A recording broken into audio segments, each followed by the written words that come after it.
आपने अपने स्कूल में, टीवी में, फिल्मों में ये नारे जरूर सुने होंगे। इनकलाब जिंदाबाद, इनकलाब जिंदाबाद। चलो दिल्ली, चलो दिल्ली, चलो दिल्ली।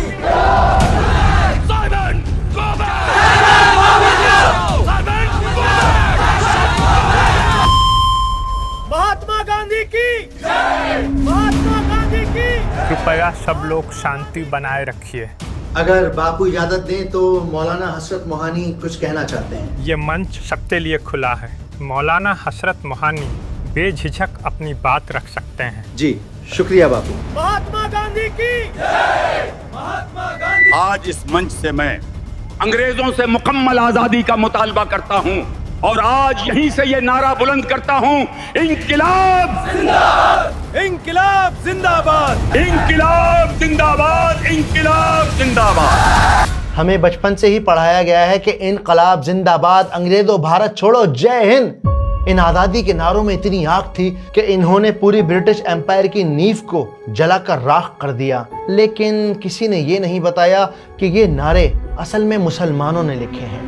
उन मुसलमानों ने, उन मौलानाओं ने जिन्हें आज इस मुल्क के लोगों ने, इसकी हिस्ट्री ने, इस देश की किताबों ने भुला दिया है। अगर इनको मालूम हो जाए कि क्विट इंडिया का नारा एक मुसलमान ने दिया था तो वो भी नहीं बोलेंगे। वो अगर आज आप इस वीडियो को स्किप करते हैं तो शायद कभी नहीं समझ पाएंगे कि अल्लाह सुब्हानहू तआला ने कुरान मजीद के अंदर पिछली कौमों के वाक़यात को बयान किया है ताकि इंसान इन कौमों के हाल पर गौर व फिक्र करे और अपने गुजरे कल से अपने आने वाले कल को संभाले। लेकिन अफसोस, हम में से ज़्यादातर लोगों ने हिस्ट्री को तो पढ़ा है लेकिन उसे अरब के मैदान तक महदूद कर दिया है। इसीलिए हमें जंगे बद्र तो याद है लेकिन दिल्ली नहीं।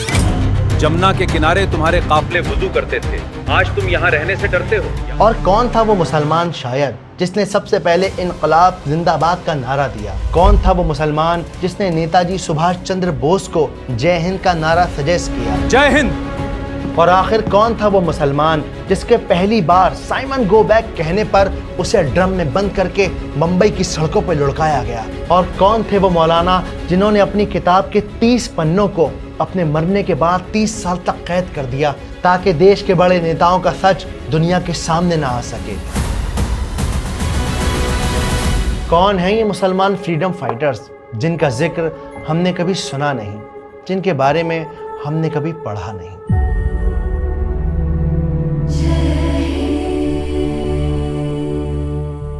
तो कहानी शुरू होती है 30 अक्टूबर 1928 से। लाहौर रेलवे स्टेशन के बाहर हजारों लोग हाथों में काले झंडे लेकर खड़े हैं और इसी भीड़ में 63 साल के लाला लाजपत राय मौजूद हैं और लाला जी के बराबर में खड़ा है 21 साल का भगत सिंह। वो भगत सिंह जिसे इस वक्त हिंदुस्तान में कोई नहीं जानता, लेकिन अगले कुछ महीनों में यही 21 साल का नौजवान भगत सिंह पूरे हिंदुस्तान की आवाज बनेगा। साइमन वापस जाओ। ये सब लोग यहाँ जमा हैं क्योंकि कुछ ही देर में लाहौर रेलवे स्टेशन पर एक ट्रेन आने वाली है। इस ट्रेन में कुछ अंग्रेज बैठे हैं और इन अंग्रेजों के हाथों में है एक कागज जिस पर लिखा है कि हिंदुस्तानियों को कितनी आज़ादी मिलनी चाहिए। नारों की आवाज लगातार बढ़ती चली जाती है। हर तरफ साइमन गो बैक के नारे लगाए जा रहे हैं और इन नारों को दबाने के लिए अंग्रेजी सरकार इन लोगों के ऊपर लाठी चार्ज करती है। इस लाठी चार्ज में कई लोगों को चोटें आती हैं, लेकिन 63 साल के लाला लाजपत राय बुरी तरह से जख्मी हो जाते हैं। This old man, catch him. लेकिन हर लाठी के साथ वो बार बार कहते रहते हैं, Simon go back, Simon go back. ये एक ऐसी आवाज थी जिसने पूरे ब्रिटिश एम्पायर को हिला कर रख दिया, जिसको बोलते हुए लाला लाजपत राय ने 17 नवंबर 1928 को अपनी जान दे दी। एक ऐसा नारा जिसने 21 साल के भगत सिंह को इनकलाबी बना दिया। लेकिन साइमन गो बैक नारा लाहौर में नहीं बनाया गया था, बल्कि लाहौर से 1400 किलोमीटर दूर इस नारे को एक मुसलमान ने बनाया था जिसका नाम था यूसुफ मेहर अली। मधु दांदावती अपनी किताब में मेंशन करते हैं कि 3 फरवरी सन 1928 को बंबई की बंदरगाह पर पानी का एक जहाज आता है। जिसमें ब्रिटिश सरकार के 7 अफसर बैठे हुए हैं। ये वही अफसर हैं जिन्हें हम साइमन कमीशन के नाम से जानते हैं, और आज ये 7 अफसर हिंदुस्तान के फ्यूचर को डिसाइड करेंगे। अंग्रेजी सरकार की तैयारी पक्की है, बंदरगाह बंद है, आम आदमी अंदर आ नहीं सकता, जा नहीं सकता। हर दरवाजे पर पुलिस मौजूद है, लेकिन कुली अंदर आ और जा सकते हैं, क्योंकि सामान तो उठाना ही है। और बस मौके का फायदा उठाकर कुछ नौजवान कुली बनकर बंदरगाह के अंदर घुस जाते हैं। उनमें से एक है यूसुफ मेहर अली। 24 साल का ये लड़का आज साइमन गो बैक का नारा लगाएगा, और ये नारा सारी दुनिया में गूंजेगा। पानी का जहाज बंदरगाह पर रुकता है। अंग्रेजी हुकूमत के ये अफसर नीचे उतरते हैं और यूसुफ मेहर अली अपने साथियों के साथ हवा में काले झंडे फहरा देते हैं। Simon go back, Simon go back, Simon go back, What is happening? Simon वापस जाओ। यूसुफ मेहर अली का साइमन गो बैक का ये नारा सुनकर अंग्रेजों के बीच एक खलबली मच जाती है। वो लोग इतने हड़बड़ा जाते हैं कि इन लोगों पर लाठीचार्ज कर देते हैं, और इस लाठीचार्ज के दौरान ब्रिटिश हुकूमत के हिंदुस्तानी सिपाही ही यूसुफ मेहर अली को उठाकर एक ड्रम में बंद कर देते हैं, और फिर यूसुफ को जलील करने के लिए इस ड्रम को बॉम्बे की सड़कों पर लुढ़काया जाता है। लेकिन आप उस इंसान को जलील नहीं कर सकते जिसने मुल्क के लिए अपनी जान देने की कसम खा रखी हो। उस दौर में सिर्फ एक प्रिंटिंग प्रेस से यूसुफ मेहर अली ने पूरे हिंदुस्तान का नैरेटिव सेट कर दिया। मधुदानदवते अपनी किताब में मेंशन करते हैं कि यूसुफ ने पहले ही 19 सितंबर 1928 को जिन्ना हाउस में हुई एक मीटिंग में बता दिया था कि जैसे जैसे साइमन कमीशन हिंदुस्तान में फैलता जाएगा, वैसे वैसे देश के लोगों का गुस्सा और आंदोलन बढ़ता चला जाएगा। और वही हुआ। 1928 को लाला जी की मौत के बाद पूरा देश गम और गुस्से में डूब गया। उस निर्मम हमले के 18 दिन बाद 17 नवंबर 1928 को लाला जी का देहांत हो गया। लाला जी की मौत के बाद भगत सिंह और बटुकेश्वर दत्त दोनों ने इरादा कर लिया था कि वो लाला जी की मौत का बदला लेंगे और अपनी आवाज को अंग्रेजी सरकार के कानों तक पहुंचाएंगे। साल 1929 8 अप्रैल को ये दोनों दिल्ली असेंबली के बाहर आकर रुकते हैं, जहां अंग्रेजी हुकूमत का झंडा लहरा रहा था। ये दोनों एक साथ असेंबली के अंदर दाखिल होते हैं और असेंबली का जायजा लेते हैं। असेंबली के अंदर अंग्रेजी सरकार और हिंदुस्तानी नेताओं की एक बहस चल रही थी, और वहीं एक खाली जगह देखकर ये दोनों लोग वहां पर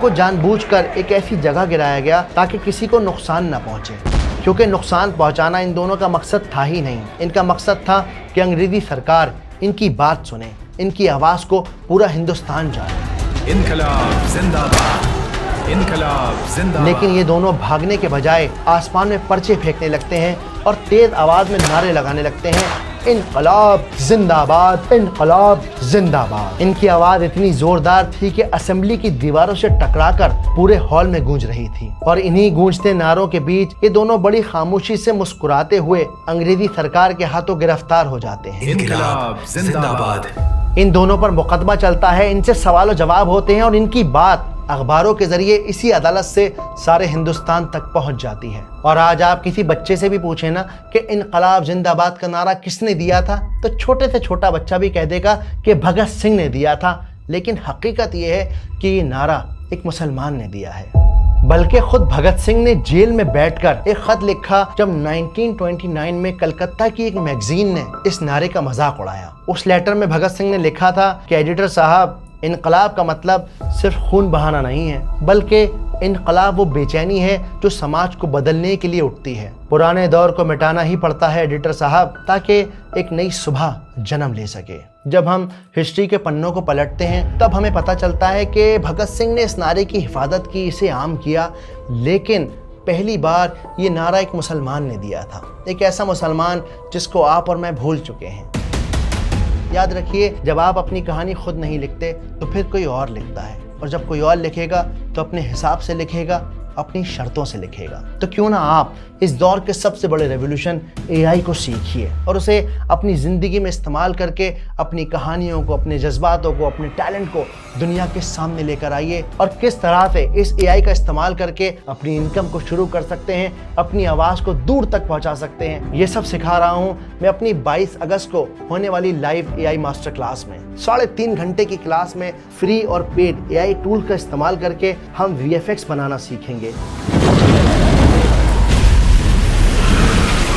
और यही नहीं, इस क्लास में हम जानेंगे कि किस तरह से थंबनेल बनानी है, पोस्टर्स बनाने हैं, मोशन डिजाइनिंग करनी है, नशीद बनानी है। अगर आप एक स्टूडेंट हैं या जॉब करते हैं या कोई बिजनेस ओनर हैं तो आप AI का यूज करके एक सॉलिड इनकम को शुरू कर सकते हैं। और क्योंकि 15 अगस्त का मौका है तो मैंने आप लोगों के लिए 2 नए बोनस ऐड किए हैं। पहला बोनस है कि किस तरह से इस तरह के हिस्टोरिकल वीडियोस को बनाया जाए और इन वीडियोस के अंदर अपने आप को एज ए कैरेक्टर इंट्रोड्यूस किया जाए। इसके अलावा बोनस चैप्टर 2 में आप सीखेंगे कि किस तरह से दादा परदादा के ज़माने की तस्वीरों को रिस्टोर करना है। और इन चीज़ों को सिखाने के लिए मैं 30 मिनट का एक अलग बोनस चैप्टर उन लोगों के साथ शेयर करूंगा जो हमारी मास्टर क्लास को अब तक रजिस्टर कर चुके हैं या फिर रजिस्टर करने वाले हैं। तो जाइए www.reallymaktoob.com पर जाकर आप हमारी इस क्लास को रजिस्टर कर सकते हैं। इसका लिंक मैंने डिस्क्रिप्शन में भी अवेलेबल करा दिया है। चलिए अब हम समझते हैं उस इंसान को जिसने इनकलाब जिंदाबाद का नारा दिया। इनका नाम था सैयद फजलुल हसन, जिन्हें दुनिया हसरत मोहानी के नाम से जानती है। ये वही हसरत मोहानी है जिन्होंने लिखा, चुपके चुपके रात दिन आंसू बहाना याद है, हमको अब तक आशिकी का वो ज़माना याद है। मौलाना हसरत मोहानी उर्दू के एक बेबाक शायर और एक ज़बरदस्त जर्नलिस्ट थे। Collected works of Mahatma Gandhi के वॉल्यूम नंबर 22 पेज नंबर 106 पर यह बात क्लियरली मेंशन है। मौलाना हसरत मोहानी हिंदुस्तान की हिस्ट्री के वो पहले इंसान थे जिन्होंने अंग्रेज़ों से मुकम्मल आज़ादी यानी पूर्ण स्वराज की मांग की थी। कृपया शांति बनाए रखें, कार्यक्रम कुछ ही देर में शुरू होने वाला है। मैं कुछ कहना चाहता हूँ। महात्मा गांधी की जय, महात्मा गांधी की जय, महात्मा गांधी की जय। कृपया सब लोग शांति बनाए रखिए, हसरत मोहानी को बोलने दीजिए। हमें अंग्रेजों के झंडे के नीचे रियायत नहीं चाहिए, बल्कि हमें चाहिए पूर्ण स्वराज, मुकम्मल आजादी। और जब तक हमें ये आजादी नहीं मिलती हम अंग्रेजों की मुखालफत करते रहेंगे। और इसी के साथ मैं कहता हूं, इनकलाब जिंदाबाद, इनकलाब जिंदाबाद, इनकलाब जिंदाबाद, इनकलाब जिंदाबाद, इनकलाब जिंदाबाद, इनकलाब। 1 मिनट, सब शांत हो जाएं। महात्मा गांधी क्या कहना चाहते हैं? हसरत मोहानी जी का यह प्रस्ताव जल्दबाजी और गुस्से से भरा है। यह सोच जिम्मेदारी से परे है। मैं इस प्रस्ताव का सख्त विरोध करता हूँ। हम गांधी जी के साथ। महात्मा गांधी की जय। आज की ताजा खबर, महात्मा गांधी ने हसरत मोहानी की मांग को ठुकरा दिया। इस लम्हे यहाँ मौलाना हसरत मोहानी के विज़न को गांधी जी ने सिरे से नकार दिया।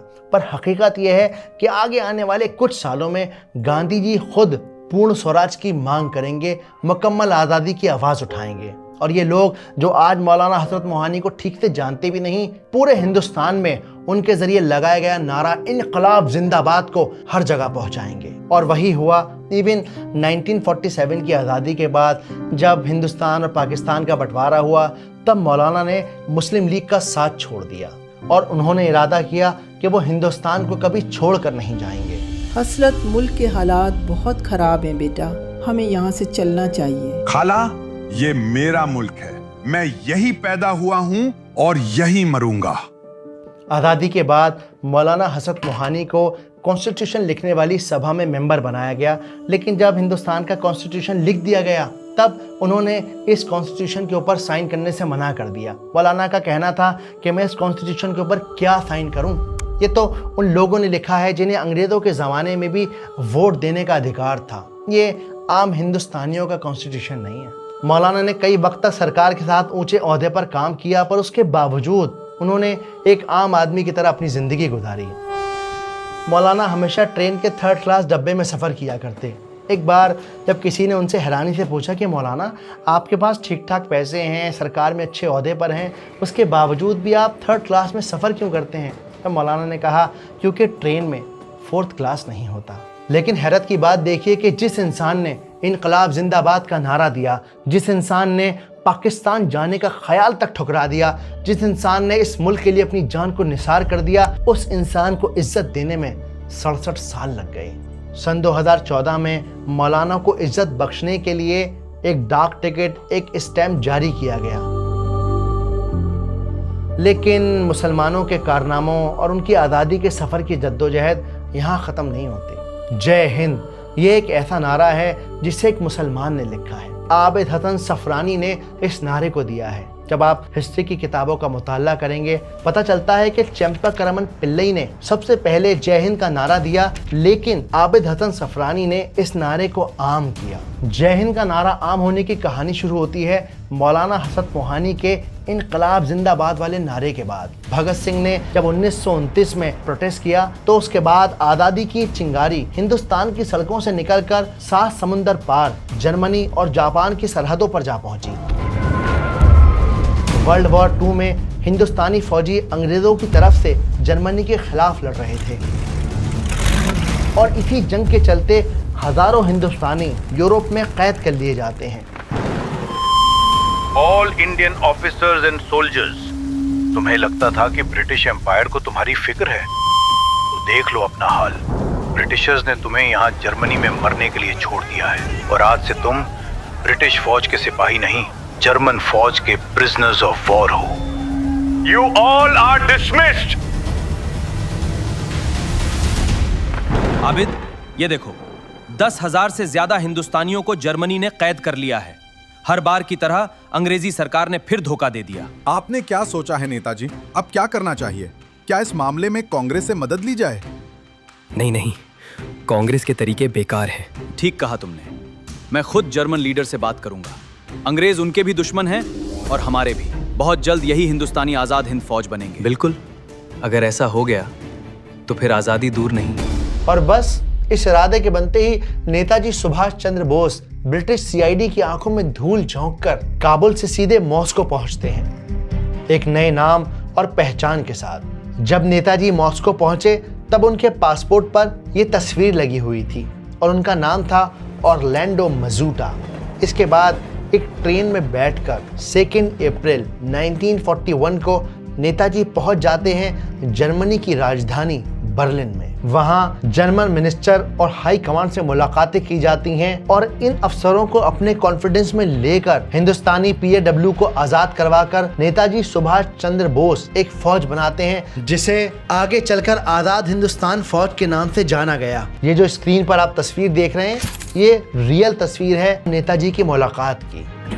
We will encounter hunger, thirst and death on the way.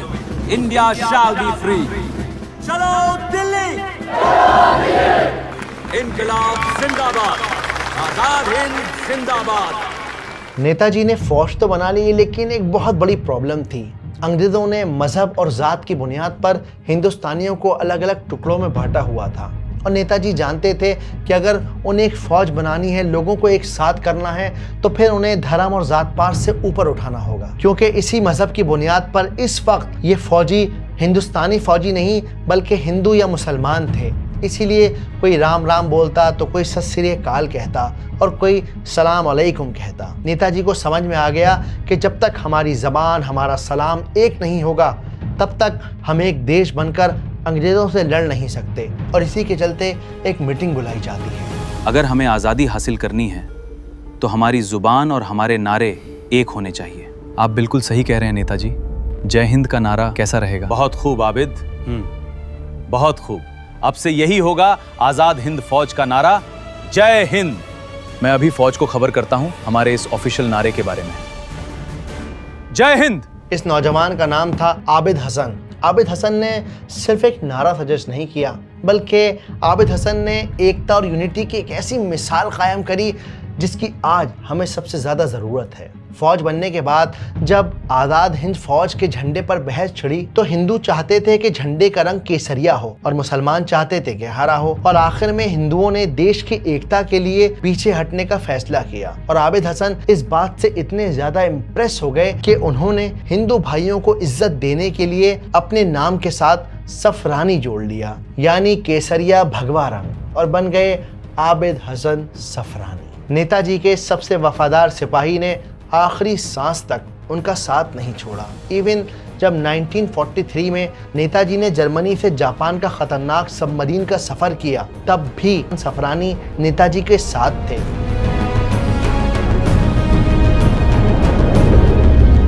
और 1947 में आज़ादी के बाद पंडित नेहरू की रिक्वेस्ट पर इन्होंने इंडियन फॉरेन सर्विस यानी IFS को ज्वाइन किया और कई देशों में एक नए और आज़ाद हिंदुस्तान की आवाज़ बने।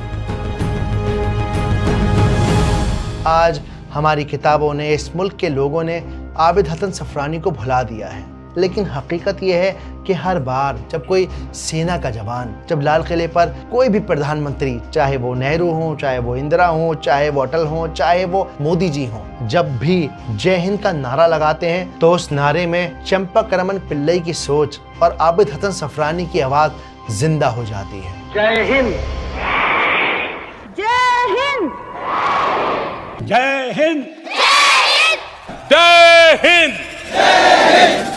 लेकिन अभी कहानी खत्म नहीं हुई। अभी मुसलमानों को अंग्रेजों भारत छोड़ो जैसा नारा देना था। 1942 के आते आते हिंदुस्तान की हवा बदल चुकी थी। महात्मा गांधी समझ चुके थे कि अब अंग्रेजों से आराम से बात करने का या पिटीशन भेजने का वक्त निकल गया है। अब आर या पार की लड़ाई है। अब ऐसी आधी अधूरी बातों और दरख्वास्तों से काम नहीं चलेगा। हमने बहुत लंबा इंतजार किया है, बहुत समझौते करने की कोशिश की है, लेकिन अब पानी सिर से ऊपर जा चुका है। अब हमें क्या करना चाहिए बापू? हमें अंग्रेजों के खिलाफ पूरा मोर्चा खोलना पड़ेगा। इसलिए आज से हमारी सिर्फ एक ही मांग होगी, हमें पूरा हिंदुस्तान चाहिए। महात्मा गांधी की जय, महात्मा गांधी की जय। सारे देश की जनता महात्मा गांधी के साथ थी, लेकिन देशवासियों को मोबिलाइज करने के लिए एक ऐसी जोरदार लाइन, एक ऐसा नारा चाहिए था जो सुनने में रिक्वेस्ट ना लगे बल्कि एक कमांड और एक हुक्म हो। बापू, गेट आउट कैसा रहेगा? नहीं, इसमें बदतमीजी है कुत्ता। हम अंग्रेजों को जलील नहीं करना चाहते, सिर्फ इस मुल्क से निकालना चाहते हैं। विद्रोह कैसा रहेगा बापू? नहीं, ये लफ्ज बहुत कमजोर है। इस नारे को लेकर बहुत देर तक बातचीत होती रहती है, लेकिन कोई बात नहीं बन पाती। और तभी एक नौजवान एक छोटी सी पर्ची गांधी जी के सामने पेश कर देता है। पर्ची पर लिखा होता है क्विट इंडिया, यानी अंग्रेजों भारत छोड़ो। पर्ची देखकर गांधी जी मुस्कुराए और सिर्फ उन्होंने इतना ही कहा, तथास्तु। ये नारा देने वाला वही लड़का था जिसने कुछ साल पहले बंबई की बंदरगाह पर साइमन गो बैक का नारा लगाया था। और आज इसी यूसुफ मेहर अली ने लिखा था अंग्रेजों भारत छोड़ो। और यूसुफ मेहर अली ने सिर्फ ये नारा ही नहीं दिया, बल्कि गांधी जी और बाकी नेताओं के अरेस्ट होने से ठीक पहले उन्होंने क्विट इंडिया नाम की एक बुकलेट छपवाई और हजारों क्विट इंडिया बैजेस बनवाकर पूरे देश में बंटवा दिए। जब अंग्रेजों ने यूसुफ मेहर अली को जेल में उठाकर डाल दिया, तब भी बंबई के लोगों का उनसे इतना ज्यादा लगाव था कि उन्होंने जेल में बैठे हुए यूसुफ मेहर अली को बंबई का मेयर चुन लिया। ऐसा मेयर जो बंबई की हिस्ट्री में सबसे कम उम्र मेयर है। लेकिन लाठियों की मार ने यूसुफ मेहर अली के शरीर को तोड़ कर रख दिया। सन 1950 में यूसुफ मेहर अली इस दुनिया को अलविदा कह गए। अपने लहू से हिंदुस्तान की आजादी लिखने वाले यूसुफ मेहर अली अब इस दुनिया में नहीं है, पर उनकी कुर्बानी का नूर इस देश के आसमान पर हमेशा चमकता रहेगा। 47 साल की यूसुफ मेहर अली का जनाजा जिस दिन बॉम्बे की सड़क पर निकला, उस दिन बॉम्बे पूरी तरह खामोश हो गया।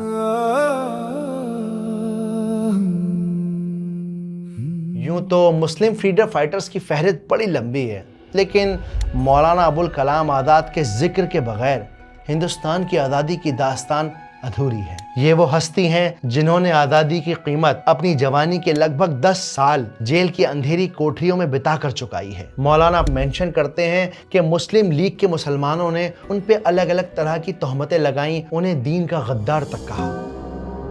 जिन्ना साहब, अंग्रेजों की चाल को समझिए। वो हमें मजहब की बुनियाद पर बांटना चाहते हैं। मैं अब भी यही कहूंगा कि हमें एक होकर रहना चाहिए। मौलाना अबुल कलाम आजाद, आपसे मैं क्या बात करूं? आप मुसलमानों के नुमाइंदे नहीं, आप कांग्रेस के सिर्फ एक शो बॉय हैं। सिर्फ शो बॉय ही नहीं जिन्ना साहब, ये दीन के भी गद्दार हैं। Yes Liaquat, you are right. कमाल है, एक नवाबजादा एक मौलाना को दीन समझा रहा है। लेकिन इन सब तोहमतों के बावजूद मौलाना इस्लाम को बहुत अच्छी तरह से समझते थे और जानते थे कि अपने मुल्क के लिए वफादार रहना, उसकी खिदमत करना इस्लाम का हिस्सा है। 1947 में सितंबर का महीना आते आते हज़ारों मुसलमान अपना सब कुछ छोड़कर पुराने किले और हुमायूं टूम के रेफ्यूजी कैंप में पनाह ले रहे थे और मौलाना आज़ाद इस पूरे माहौल से अंदर तक टूट चुके थे। तब मौलाना अबुल कलाम आज़ाद ने जामा मस्जिद की सीढ़ियों पर एक ऐसी तकरीर दी जिसने लाखों मुसलमानों को पाकिस्तान जाने से रोक दिया। पैगंबर इस्लाम सल्लल्लाहु अलैहि वसल्लम का इरशाद है कि अल्लाह ताला ने तमाम रूए ज़मीन को मेरे लिए मस्जिद बना दी। इस रूए ज़मीन को पाक और नापाक के दरमियान तकसीम करना ही इस्लामी तालीमात के मुनाफी है। दूसरी है कि ये पाकिस्तान की स्कीम एक तरह से मुसलमानों के लिए शिकस्त की अलामत है। मौलाना ने बहुत सारी बातें इस तकरीर में कहीं, जिसमें से कुछ खास बातें थीं कि ए मुसलमानों, तुम कहाँ अपने मुल्क को छोड़कर जा रहे हो? आज तुम यहाँ रहने से डरते हो, याद रखो दिल्ली तुम्हारे खून से सींची गई है। आओ आज हम ये अहद करें कि ये मुल्क हमारा है और हम इस मुल्क के हैं और इस मुल्क की तकदीर का कोई भी बुनियादी फैसला हमारी रजामंदी के बगैर अधूरा रहेगा। बेशक ये मुल्क हमारा है, इसकी आज़ादी में हमारा भी खून शामिल है।